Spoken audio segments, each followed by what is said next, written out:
из статьи историка Далхана Хожаева, опубликованной в газете «Справедливость» в 1990 году. С интересом читал материал, данный в газете «Ингушское слово» номер 2, 1990 года, март. Редакция таким вступлением предварила начало газеты. В сегодняшнем номере «Ингушского слова» помещен материал, проливающий свет на историческую правду, которую так хотят фальсифицировать Грачевы-Халины, Блиевы-Кучиевы и другие. Газета дала в целом хороший, профессиональный и объективный материал, однако две статьи, выполненные кандидатом экономических наук Б. Богатыревым, вызвали у меня некоторое недоумение. Первый материал – это карта с комментариями под названием «Оторгнутые земли». Довольно наглядно на карте Чечено-Ингушетии показано, какие земли Ингушетии отошли к СССР, и в комментарии Богатырева указываются цифры гектаров земель, отнятых диктаторами у Ингушетии.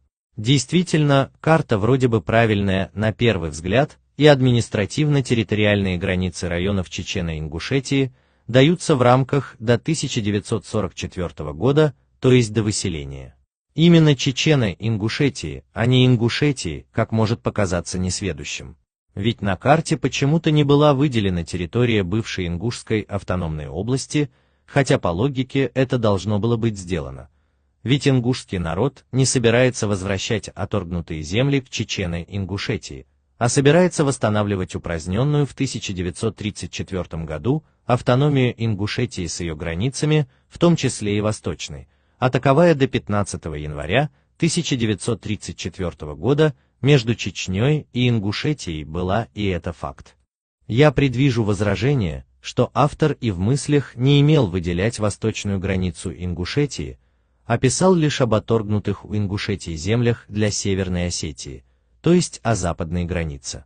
Но тогда чем объяснить заштрихованный на северо-востоке от станицы Вознесенской кусок территории, вошедший в состав СССР? Ведь он никогда не входил в Ингушетию и был введен в состав Малгобекского, бывшего Псидахского района, только после объединения Ингушетии с Чечней, а до этого Вознесенский сельсовет входил в Сунжинский округ, который входил в Чеченскую автономную область. Может, это, если не ошибка Богатырева, то объясняется заботой о братском чеченском народе, чтобы ему тоже возвратили оторгнутые у него земли. Нет. В комментарии под картой ясно сказано, что автор считает эту территорию частью Ингушетии.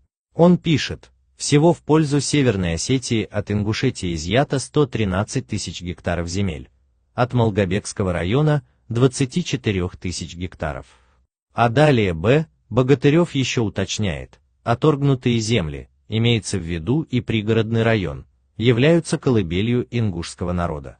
Земли эти должны быть возвращены ингушскому народу сполна.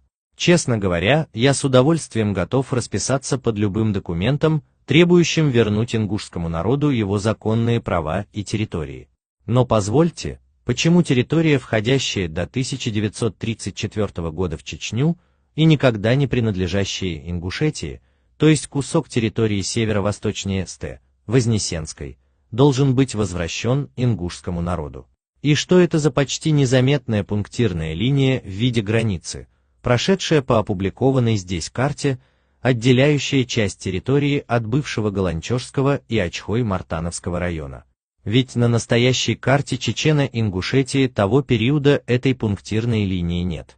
Здесь опять возникают многочисленные вопросы и догадки, не совсем безобидные. А как еще понять эти на первый взгляд ничего не значащие черточки по карте, отделяющие Мерджей от Галанчожского и Ачхой-Мартановского района, в то время как Мерджей входил всегда в Чечню? Но ведь тогда многие люди, не знающие истории, могут подумать, что и Сунжинский район входил в Ингушетию, в то время как на самом деле Сунжинский, без Галашкинского, район входил в Чеченскую автономную область.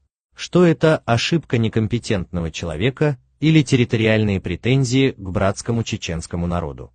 Не легче ли было хотя бы в одном номере любого формального и неформального издания напечатать настоящую официальную карту Ингушской автономной области до 1934 года? Ведь на границах уже спекулируют многие деятели, вселяя вражду даже там, где ее не должно быть, то есть между чеченским и ингушским народами. Постскриптум. Источник карты, ингушское слово, ежемесячный бюллетень Оргкомитета по восстановлению автономии Ингушетии. Номер 2, март 1990 год. En dan is de archief